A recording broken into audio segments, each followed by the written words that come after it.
Boa noite a todos, muito prazer estar com vocês.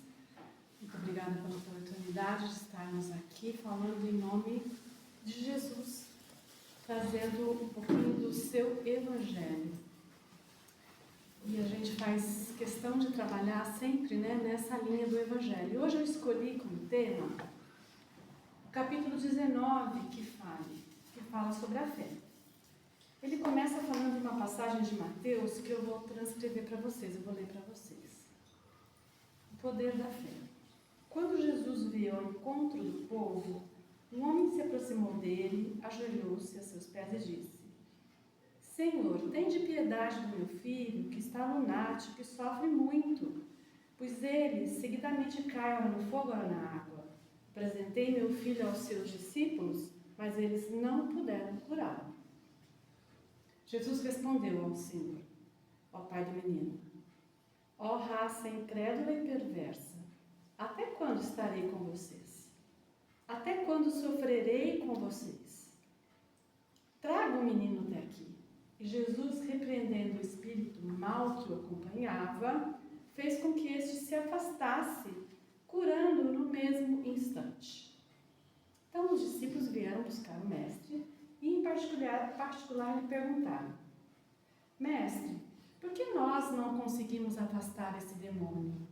Jesus responde: É por causa da pouca fé que possui.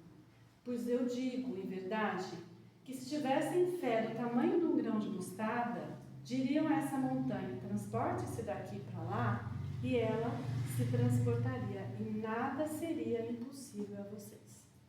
Mateus 17, 14 a 19. Sobre essas palavras, um capítulo inteiro é descrito, E nós pegamos o comecinho desse capítulo, que traz alguma fala sobre o que significam essas montanhas, de fato, que Jesus se referiu. Se vocês tivessem fé, vocês removeriam as montanhas, falariam para a montanha: transfere daqui para lá, e a montanha se transferiria. Então ele está dizendo que Jesus aqui chama atenção para a falta da fé, da confiança e para as montanhas, não é?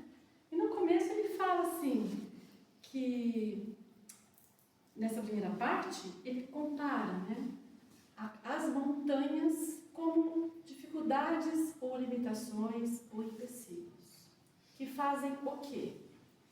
Que fazem obstáculo ao progresso do homem. Então vejam só, aqui as montanhas não estão relacionadas com aquelas nossas dificuldades ordinárias da vida. Eu preciso arrumar um emprego, eu estou desempregado. A montanha do desemprego, a montanha da dificuldade financeira, a montanha de não ter uma casa própria, a montanha de ter um problema de saúde e lidar com ele, sofrer com ele, a montanha de ter um parente difícil ao lado da gente, que a gente tem que conviver, a montanha de querer estudar e não conseguir. São tantas as montanhas, são as nossas limitações diárias, Que a gente pensa assim: se eu tivesse fé, eu diria assim, eu vou conseguir uma casa própria. Não é? Existe até muitas pessoas que trabalham essa fé focada para obter coisas materiais, que é a força de vontade, A autoconfiança. Se eu tiver autoconfiança em mim, eu vou trabalhar tanto, eu vou ser promovido e eu vou conseguir comprar o que eu preciso. As fontes do meu desejo. Não é essa fé que nós vamos falar hoje. Pelo menos não hoje. Nós estamos buscando aqui, trazendo no Evangelho, um entendimento de que essas montanhas são algo mais íntimo da gente. São aquelas montanhas interiores que dificultam que o ser humano evolua. Porque nós todos temos um caminho de evolução. Todo mundo. O caminho está aí. Mas nós temos montanhas que dificultam que a gente consiga ir adiante nessa evolução. Nos graduarmos.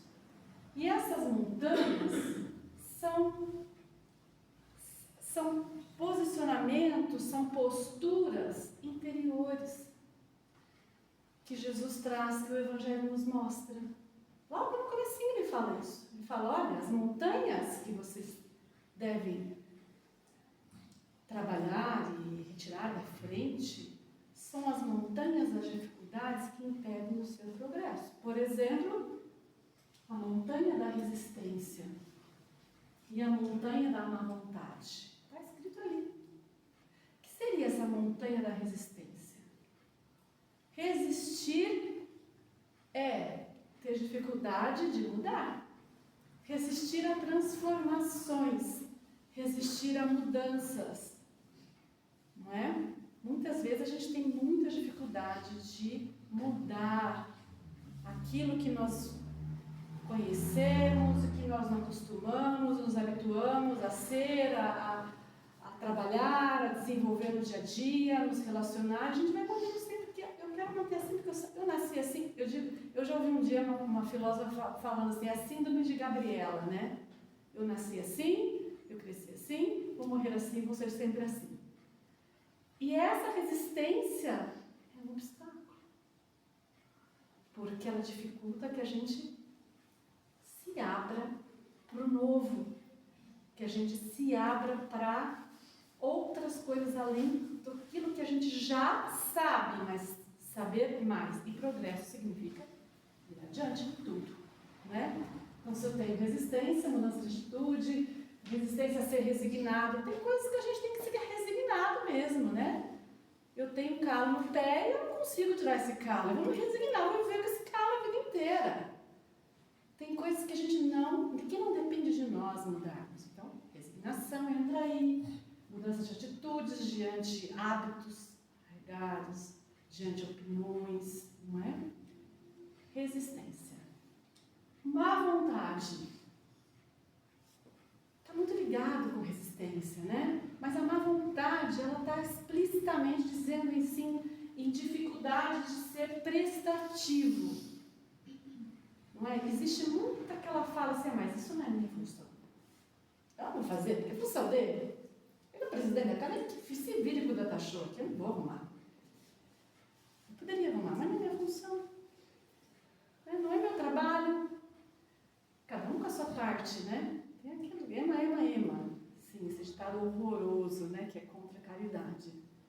Então, a falta de prestatividade que esbarra na acomodação. Eu faço só aquilo que me é pertinente. Então, eu estou acomodada no meu lugar, não quero, não mexam comigo, eu estou bem assim. Então, acomodação e preguiça estão bem juntos, né? Quando a pessoa quer acomodar, ela tem preguiça de ser diferente, de fazer algo diferente. Isso tudo vai fazendo que a pessoa estagne no mesmo lugar.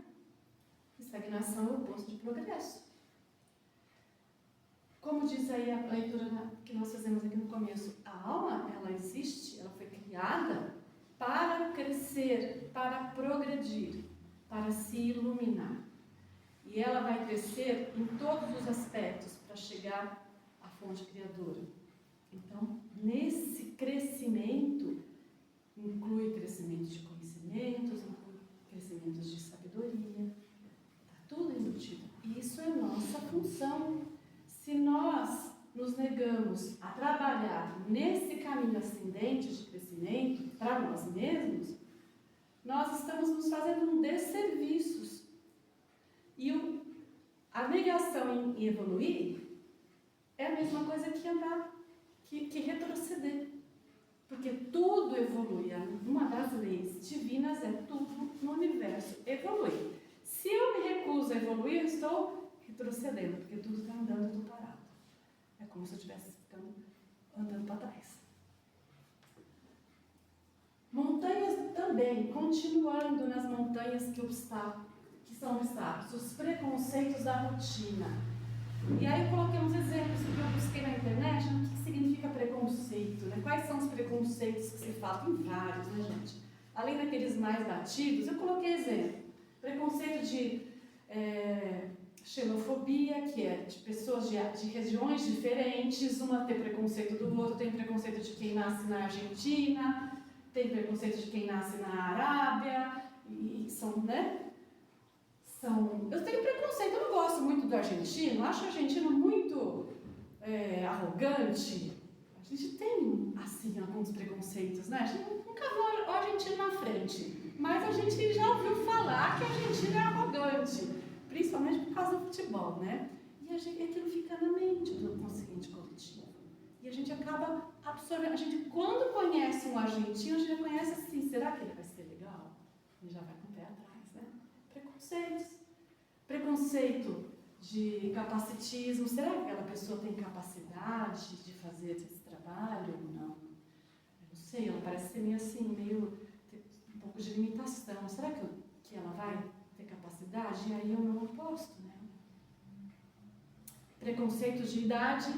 Isso agora está na moda, né? Porque a humanidade está envelhecendo, está na moda porque se tornou mais comum. É isso que eu estou querendo dizer. A humanidade está envelhecendo, nós temos cada vez mais pessoas idosas na sociedade. A média da idade da sociedade está aumentando, e aí começa, né, aqueles conflitos de ter muitos idosos, e aí vem os jovens, e aí os jovens aceitam os idosos. Ou começa aquela, né, conflito de gerações, né? Isso é muito comum acontecer, não só dentro de casa, como no trabalho também. Porque as capacidades com relação à idade, elas vão mudando. Então, quando a gente é jovem, a gente tem um tipo de facilidade. Quando a gente vai ficando mais velha, a gente vai adquirindo outras capacitações e vai deixando algumas para trás, né? E vai mesmo. Mas as coisas vão mudando. E isso pode ser um preconceito. E existem outros preconceitos, né? De raça, de sexo, de religião. Preconceito religioso, quem não os tem? Né? Será que dentro do espiritismo não existe preconceito religioso? Será que nunca ninguém ouviu falar que o espiritismo é a religião do futuro? Ou é onde está a verdade absoluta? Porque é lá que está o Consolador prometido?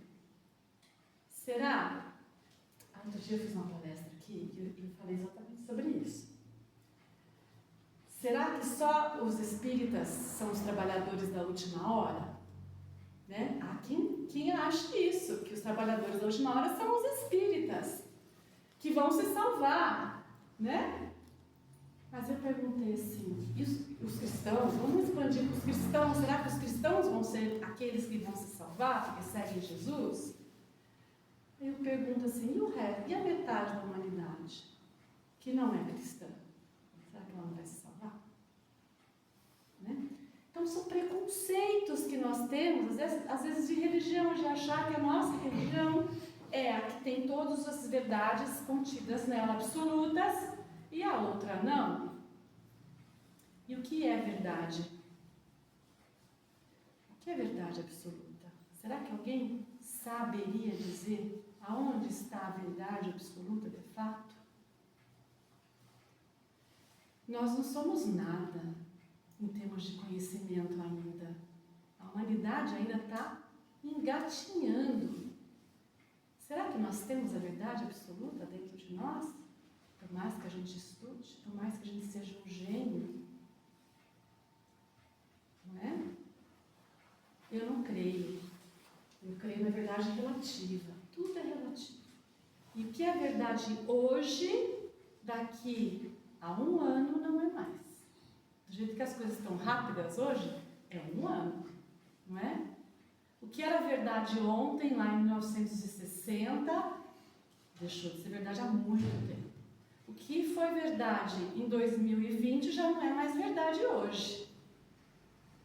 Então a nossa verdade também muda, por isso a verdade é relativa ao momento, ao tempo em que ela está sendo colocada como postulado verdadeiro. Amanhã ele pode não sair mais.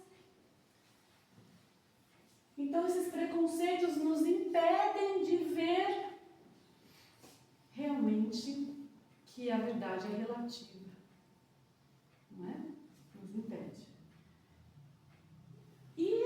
preconceito está muito ligado com o segundo item, que é o fanatismo. Preconceito e fanatismo andam de mãozinha dada. O fanático é aquele que considera o seu ponto de vista como o único e o melhor. É só pensar em time de futebol, né? É só um exemplo, gente, mas a imagem de uma torcida de time de futebol, torcida organizada, é uma imagem típica de fanatismo, que chega ao ponto de querer destruir o outro, que é o torcedor do time contrário. Nós vimos há pouco tempo atrás, na televisão, que eu me lembro bem recente, uma torcida que atacou o ônibus dos torcedores do outro time que estavam viajando, quebraram os ônibus com pedradas. Simplesmente porque era o ônibus da outra torcida, né? Então a gente tem assim, o fanatismo de achar que nós temos, deixa eu ver se eu tenho aqui o fanatismo, é a falta de senso crítico. A pessoa não aceita questionamentos sobre as suas crenças, tratando ideias contrárias como ameaças diretas a ele mesmo. Se você não pensa igual a mim, você está me ameaçando, né? Então nós somos inimigos agora. E eu quero que você suma na minha frente, né? Mais ou menos assim. Que isso é uma intolerância. Então o fanatismo causa a intolerância, que é a recusa em dialogar ou conviver com quem pensa diferente. Não é? Então nós temos que tomar muito cuidado com isso, porque o fanatismo está ali grudado com o terceiro item que está lá no Evangelho, que são as paixões orgulhosas. Olha, percebe que uma coisa depende da outra? Porque as paixões orgulhosas, elas levam ao fanatismo. Porque acha que o meu é melhor, né? Paixões humanas são emoções ou impulsos de sensibilidade que fazem com que a gente vá atrás daquilo que é bom para nós. Então, eu tenho paixão por limpeza, então eu vou limpar para ficar com a minha casa limpa. É bom para mim. Eu vou evitar a sujeira, porque a sujeira é um mal. Isso é uma paixão. Paixões orgulhosas, como diz o texto, são aquelas destrutivas e se baseiam na ideia de superioridade. Recusam admitir os próprios erros. Está ali perto, né, para virar o fanatismo. As paixões orgulhosas levam à resistência da humildade, que é uma das propostas do Evangelho. A humildade. Porque dificulta que a gente escute o outro, porque o foco central é sempre a própria imagem, que está sempre querendo ter razão em todos os conflitos. Como é difícil para a gente, às vezes, assumir que errou e pedir desculpas, né? É difícil, o orgulho impede isso, né? Às vezes a gente até sabe que errou, mas a gente não pede desculpa de vergonha. Porque é difícil mesmo. Isso tudo são montanhas que refletem o nosso orgulho, todas elas, e segura o nosso progresso. Então são contra essas montanhas a primeira fala do Evangelho, do primeiro parágrafo, do ponto 1. São essas montanhas que Jesus trouxe para nós pensarmos que, será que a gente pode mandá-las para outro lugar? Sai da minha frente, vai para o lado do campo? Ele diz que podemos. E se ele diz que podemos, a gente acredita. Não é? Muito bem. Sem esse trabalho de tirar essas montanhas íntimas de cada um de nós, porque elas refletem o orgulho, e o Evangelho diz que o orgulho e o egoísmo, os dois juntos, são os pais de todos os nossos outros vícios. E se a gente não trabalha em retirar essas montanhas, como é que a gente vai viver em paz na Terra? Como é que a gente vai ver a Terra transformada num lugar melhor para nós mesmos? Não vai. que vai transformar a Terra, a Terra vai ser iluminada daqui a pouco, terceiro milênio, não, esqueci o termo, Terra Nova, a nova Terra vai chegar e nós vamos viver num mundo melhor. Vamos, se a gente conseguir trabalhar essas montanhas. Aí nós vamos mesmo, com certeza, porque é isso que precisa, não é? A paz social, eu coloquei aí, que se baseia em 3 pilares, segundo a minha percepção. No conhecimento, que nos dá liberdade e que traz a fraternidade. Eu só vou ser fraterno se eu buscar conhecimento,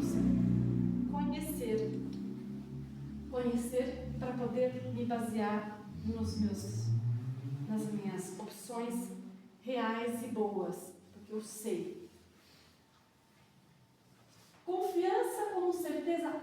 Aí o Evangelho começa a falar da confiança numa segunda perspectiva. A primeira foi como essas montanhas internas que a gente tem que limpar de nós, né? Ele fala como a confiança também, o fato dela ser também a certeza de se chegar a um fim, tá? Além de saber o que eu quero combater, eu tenho certeza que eu sou capaz de combater. Eu confio que eu posso tirar esses obstáculos de cima de mim. É isso também que traz essa parábola de Jesus. Mas para eu ter certeza de que eu sou capaz de tirar esse obstáculo, eu preciso ter o conhecimento. E voltamos ao conhecimento. Eu preciso ter uma confiança baseada numa lógica, em que a minha razão sabe que isso é possível. Não é porque alguém disse para mim que isso é possível. Tenha fé que você vai conseguir. Tenha fé que isso vai sair da sua vida. Tenha fé que você vai ser uma pessoa melhor amanhã. Tenha fé que amanhã você vai ser calmo o dia inteiro, não vai brigar com ninguém. Não vai discutir, nem se você fechar o portão do dedo. Você vai xingar. Tenha fé. Será que a gente é capaz apenas nessa perspectiva? Eu acho muito mais fácil eu acreditar que eu vou conseguir mudar porque eu estudei, eu conheci, eu li o Evangelho de Jesus, eu conheço a história toda que ele trouxe para nós, eu estudei mais profundamente naquele complemento do Evangelho, que são as mensagens dos Espíritos da Verdade que nos trouxeram, ou outros mensageiros, e que destrincham como que a gente faz para ser uma pessoa mais calma, como que a gente faz para ser uma pessoa mais tolerante, não é? Eu acho que se a gente estuda, conhece, lê, conversa, escuta, assiste, nós entendemos que a vida, o que é a vida, por que nós estamos aqui, qual é a relatividade da minha vida hoje, e aí eu passo a dar valores diferentes para aquilo que era tão fundamental para mim, não é? Com o que realmente me importa nessa nova perspectiva que eu aprendi através do conhecimento. E quando eu aprendo uma nova perspectiva,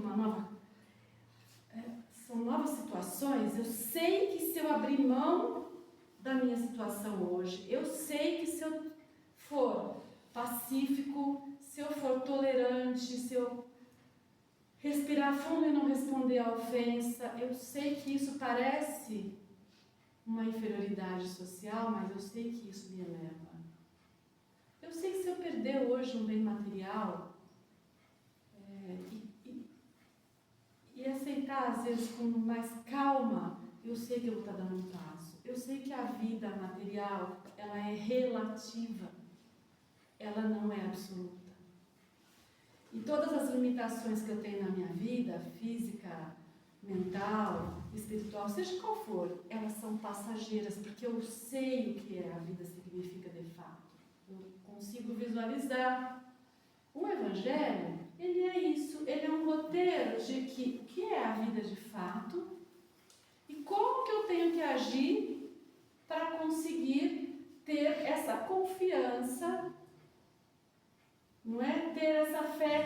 apoia, que me dá firmeza, que me dá calma.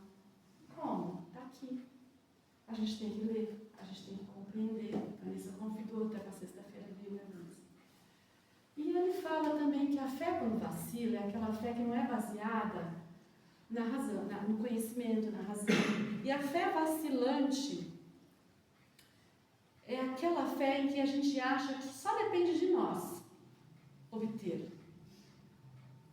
Então nós achamos que nós não vamos conseguir. A gente tem medo. Essa fé vacilante gera uma fraqueza interior. E essa fé vacilante, ela propicia atitudes de violência, como uma autodefesa. Eu vou perder, mas eu não posso perder, porque aquilo é importante. Então eu vou lá e roda a baiana. Não quero perder. Eu não quero perder a companheira, não quero perder o emprego, não quero perder coisas que a gente tem no dia a dia, na posição social, poder. Eu não quero perder. Então, se eu sinto que eu vou perder, que não vai ter jeito, e eu não tenho essa confiança de que eu fiz a minha parte, que a força criadora faz a dela, e que tudo está certo, que se eu perder também está certo, porque eu fiz a minha parte, eu cumpri a minha parte do acordo. Se não deu, porque não era para dar.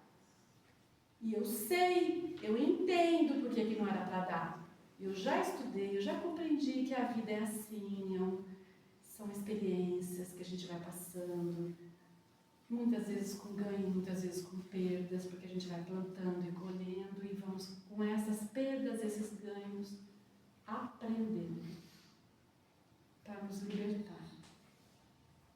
Nos libertar enquanto ser humano, de todo o nosso ego, de todo o nosso egoísmo, de todo o nosso orgulho. Então eu sei que se a vida me deu um arrastão, alguma coisa ela está me ensinando. E se a gente tiver humildade suficiente para cavucar, a gente vai achar o que ela está nos ensinando. Ela me deu um arrastão porque eu fui imprudente. Tá? A pessoa, o cara me atravessou na frente pela direita e pegou o carro. Ok, ralou o carro. Ele estava errado, mas eu estava no celular. Se eu não tivesse no celular, eu poderia ter brecado antes dele entrar na minha frente. Ele errou, mas eu também fui imprudente. É difícil a gente enxergar essa imprudência. Não. Ele errou porque ele não podia atravessar a direita e acabou, ponto. Mas eu poderia ter evitado. Vocês percebem que é difícil a gente às vezes abrir mão da... Putz, eu errei também. Essa foi a minha lição. Não use o celular dirigindo, entendeu? Porque da próxima vai ser assim, de frente. Foi só raspão agora. Então, essas lições que a vida dá pra gente, que são as nossas, muitas vezes a gente fala assim, nossa, minha dificuldade maior foi essa ou é essa. E são lições que a gente está aprendendo. E não vê, né? Então, tudo isso precisa de conhecimento. Para a gente se fortalecer e ir adiante e não se perder. A calma é sempre sinal de força e confiança diante de qualquer dificuldade, qualquer arrastão que a vida nos dá. A violência é sempre sinal de fraqueza e descrença em si mesmo. E essa violência pode ser física, mental ou emocional. Verbal, física, verbal e emocional. Essa violência pode ser palavras. Palavras às vezes dói mais do que um tapa na cara. Não é? Conforme a palavra, a forma que te é dito alguma coisa, dói mais do que um tapa. Então, e às vezes de quem vem dói mais ainda, né? Uma pessoa que a gente gosta muito. Então, é muito complexo isso. E as palavras, quando elas vão, não volta, gente. Não volta. Falou, acabou. É que nem a folha amassada. Conhece aquela história da folha amassada? Você pegar essa folha aqui e amassar, ela tá lisinha, né? Mas se eu amassar, ela vai formar vínculos, não vai? Aí a gente vai pegar o ferro agora, né? Ele pega o ferro e deixa essa folha lisinha de novo. será que ela volta a ficar lisinha de novo? Ela vai ficar lisa, mas os vincos vão estar lá para todo sempre. As nossas palavras são assim, que é a violência verbal. Então, voltando à violência verbal, ela vem, a violência é um sinal de fraqueza. E a fraqueza é um sinal de falta de confiança ou falta de fé, de que tudo está certo. Que não depende só de nós. Tudo está certo. Se ainda não está certo, não está muito perfeito, é porque ainda não chegou no final. Certo? E o quarto item desse parágrafo, desse capítulo, fala sobre fé e soberba, de novo, né? Ele bate e volta na mesma tecla. Porque será, né, que o Evangelho bate e volta, né? A soberba recusa um poder acima de si mesmo. Agora eu amassei aqui, né? Deixa eu ver onde está. A soberba é a recusa de um poder acima de si mesmo, de um poder maior que pode nos controlar. Então, o ser humano que se acha assim muito sábio, porque tem gente que se acha muito sábio, muito conhecedor, tem muita sapiência. Ter muita sapiência quer dizer ter muito conhecimento, não é igual a ser sábio. Às vezes a pessoa não tem tanto conhecimento, mas é sábio. Então, ter conhecimento é uma coisa, ser sábio é outra. É saber lidar com esse conhecimento na vida, nas emoções, nos sentimentos. Isso é ser sábio. No relacionamento com as outras pessoas. Aí você começa a trabalhar a sapiência junto com esses sentimentos. Você pode desenvolver sabedoria, né? Aos poucos a gente vai caminhando nessa linha aí. A soberba não aceita limitações da vida. A soberba crê na força do pensamento e na própria capacidade de realização de tudo. Eu posso, eu faço. Se eu querer, tudo que eu querer, com muita força de vontade, eu vou obter. Ele está falando do que, será? Uma pessoa que fala assim. Está falando de coisas materiais. Apenas. Não é? Pode ser que dê certo. Uma força de vontade muito grande e um empenho muito grande pode dar certo. Tem grandes chances de dar certo, mas pode não dar. Não é? A gente já viu pessoas de muito empenho, de muita sapiência, de muita pique, de repente leva uma rasteira da vida. Não deu certo, não foi aí, não era por aí. Aí recomeçaram de outra forma. Nem sempre, né? Isso é soberba. A soberba, ela expressa orgulho e vaidade. E ela afasta os bons espíritos de nós. De nos ajudar naquele... Não é? Pode afastar, dependendo da nossa forma de se colocar.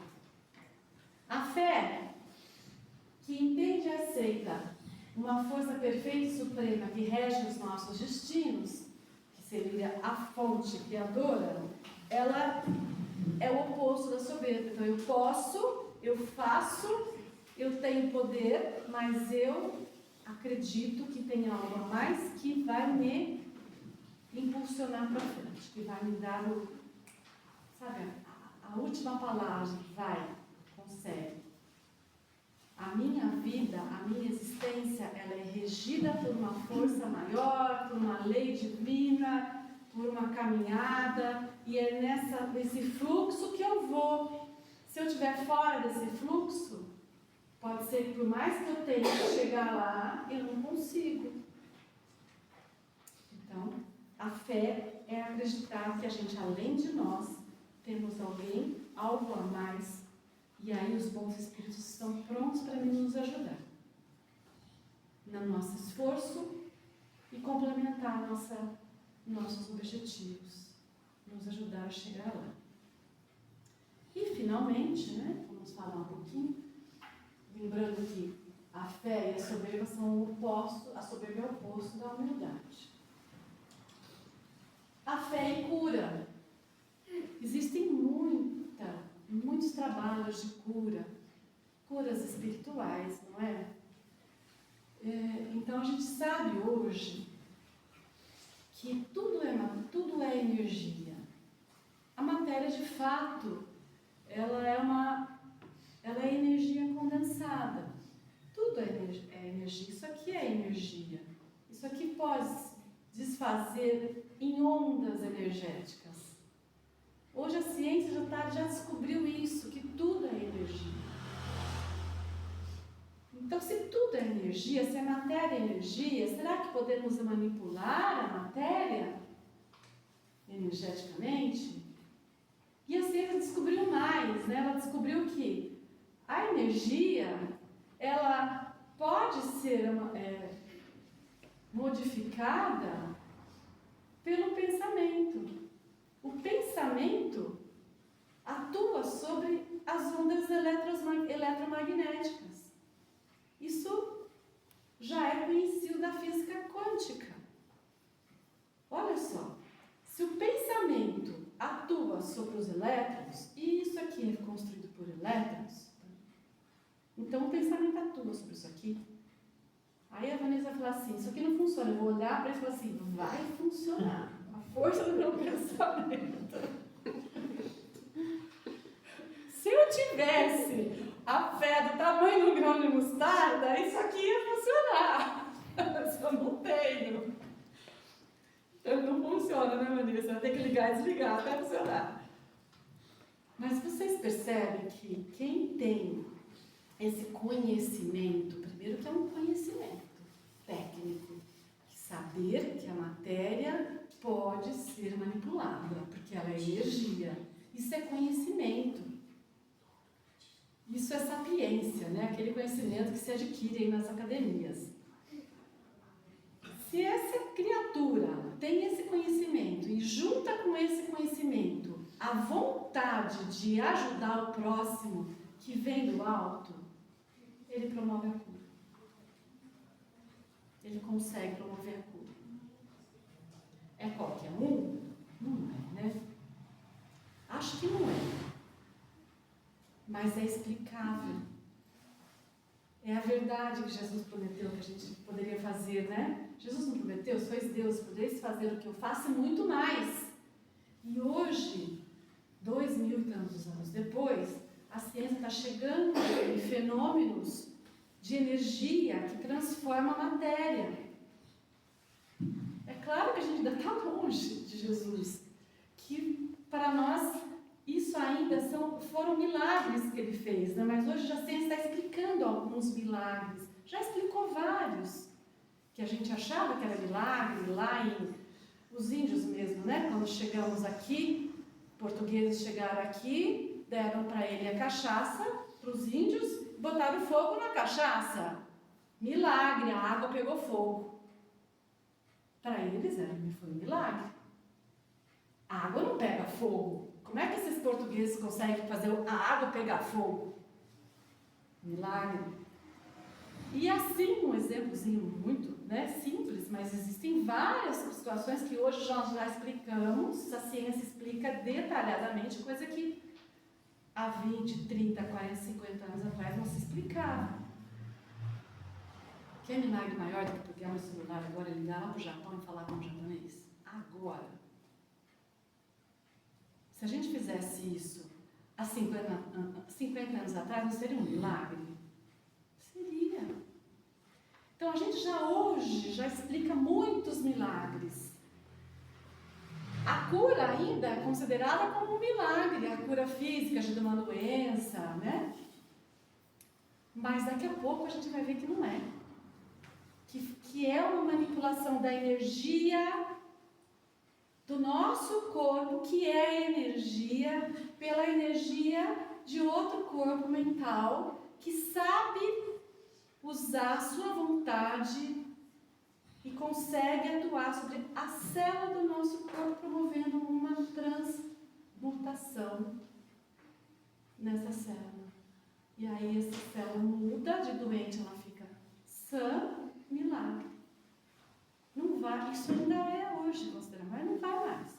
Mas a gente já sabe que isso é vontade ligado com energia. É força de vontade ligado com a energia que a gente emite e ligado com a nossa fé. Eu confio que eu vou curar o dedo do Américo. Eu confio que o dedo do Américo vai colar. Eu tenho fé nisso, tenho certeza que vai colar. Então eu vou jogar toda a minha energia nesse sentido, e a minha energia com a minha confiança, não só em mim, mas em algo maior acima de mim, vai fazer o dedo da América colar.